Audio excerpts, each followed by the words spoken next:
President Trump has approved a disaster declaration for Hawaii amid the coronavirus pandemic. Meanwhile, stay-at-home order continues. We have more from Alfred Acenas. Alfred. Aloha, Alma. Aloha, I just Alfred. wanted to, I just wanted to wake you share up. the latest. You're doing a good job. Thank you very much. Let me just start off with the latest numbers here in Hawaii. I think we have a chart that we shared with you. It's in blue. We stand at 258 cases overall, with, again, the majority being on Oahu Island. We did report the first death. That was as of Monday. And what we're also tracking lately is the number of recovered, which stands currently at 69. Now, by description, recovered means are the ones who don't show symptoms for a certain number of days since they got sick. So we're tracking that piece of good news story. You mentioned the declaration by the White House that Hawaii becomes a disaster area, similar to how declarations are made in the aftermath of other disasters like hurricanes or maybe even tsunamis like we had almost 10 years ago. So what happens then, going into a little bit of a detail, is that federal funding becomes available to state and eligible local governments, along with certain nonprofit organizations, whether it be assistance from federal agents or funding.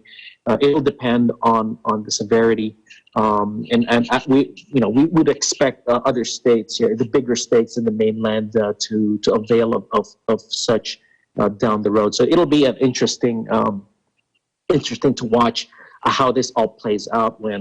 Normally when you have these declarations, they're typically for other disasters that we see every year, like around this time should be like tornadoes in the Midwest, hurricanes, in the East Coast, but with a pandemic that's also ongoing, it's going to be an interesting follow-up on how this plays out on the part of the federal government. Also, we're also tracking Honolulu Mayor Kirk Caldwell's request to the White House to halt all non-essential travel to Hawaii, and so we're waiting for the outcome of that. Now, just to remind everyone, the state ordered a 14-day mandatory quarantine for all inbound travelers out of state. I think it was yesterday, the day before. The state then added a mandatory quarantine period for inter-island travelers. So there's some increments of measures taking place in order to, so to speak, flatten that curve. So with this request to stop non-essential inbound travel anywhere to Hawaii, we'll monitor the developments on that. That's all I have, Alma. And as for me, we're doing our best to take part in staying at home and in making sure we wash our hands. Mm-hmm. Alma. Okay, so if you were to share or recommend a measure carried out by your country or city to our government, what would it be? Really,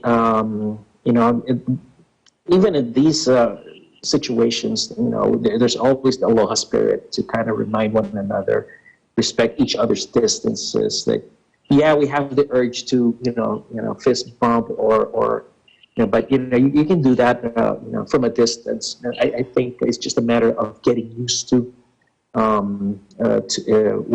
with health guidance at the same time, and still promote that aloha spirit, Alma. Thank you very much, Alfred. Thank you for joining us, and sleep tight, stay healthy. We will. Alfred Acenas from Hawaii. We live in interesting times.